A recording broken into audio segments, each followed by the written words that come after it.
पूछ रहे हैं कि इससे कलयुग के पतितों का उद्धार कैसे होगा? क्या हमारा भी स्वरूप है? बिल्कुल। आपकी जो आत्मा है ना, सखी स्वरूप है। चाहे आप घोर माया में पतित हो गए तब भी आपकी आत्मा पवित्र है, कि मन ही गंदा हुआ है। जैसे कि हीरा है ना, हीरे को हीरा मान ले 1 करोड़ रुपए का है, उसमें कीचड़ लग गया, हाथ से छूट के कीचड़ में गिर गया, कीचड़ लग गया, अब उसमें चमक दिखाई नहीं दे रही, बाहर कीचड़ लग गया, अब भी वो 1 करोड़ रुपए का है। भले कीचड़ में सन है, अब भी वो 1 करोड़ रुपए का ही है। और जब साफ कर देंगे तब भी वो 1 करोड़ रुपए का है।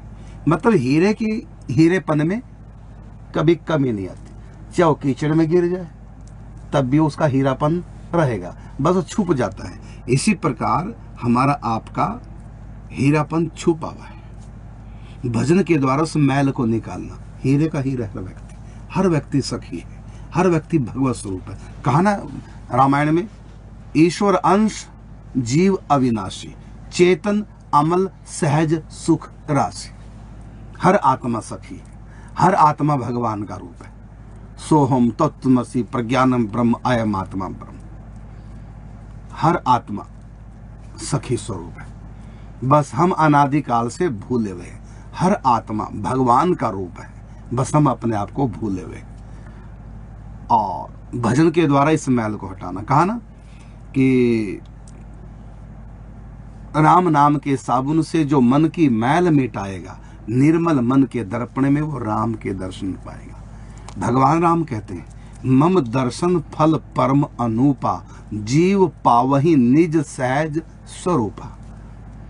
कहते हैं मेरे दर्शन जब किसी को हो जाएंगे उसको प्रेम प्राप्त होगा, और जो ही प्रेम प्राप्त हुआ तो जीव पावही निज सहज स्वरूपा, अपने निज स्वरूप को जीव पा जाएगा।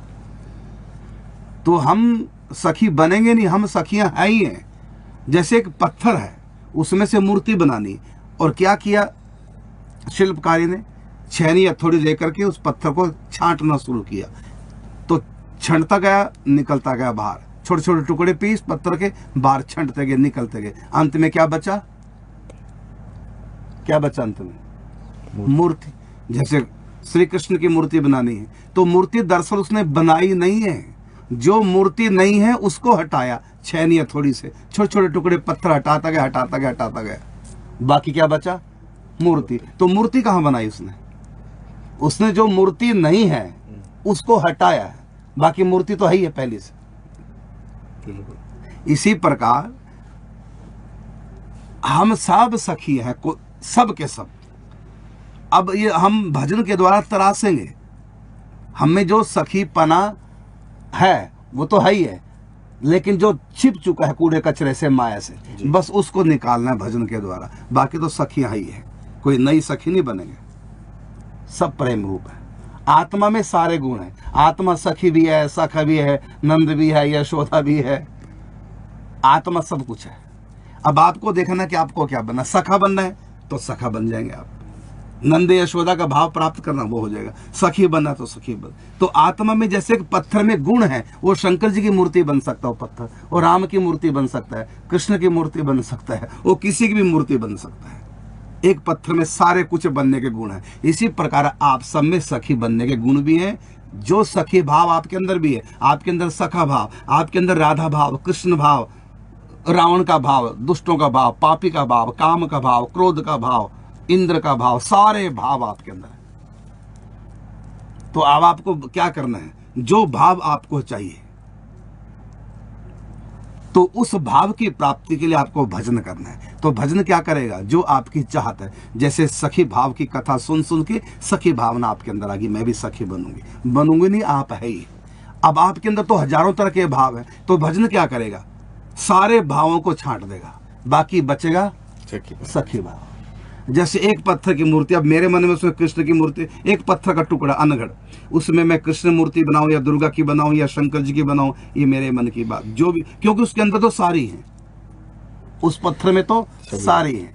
अब मेरा मन है कि मैं उसमें से कौन सी बनाऊं, कौन सी अलग हटा दूं। तो मैं क्या करूंगा, छैनी थोड़ी लेकर के छोटे छोटे पीस करता रहूंगा, उनको हटाता जाऊंगा। अब मुझको बनानी है कृष्ण की मूर्ति, तो ऐसे वाला हाथ रखूंगा, बाकी सारे छांट दूंगा तो बन गई। यदि मैं शंकर जी की मूर्ति बनाना चाहूँ तो ऐसे वाला हाथ ना करके ऐसे वाला कर दूंगा, डमरू लिया हाथ में, त्रिशूल लिया। तो हर आत्मा भगवान का रूप होने से वो सखी भी है, सखा भी है, सब कुछ है। अब आपकी इच्छा, आप क्या बनना चाहते हैं, जो बनना चाहते उस भाव को रख करके आप भजन कीजिए।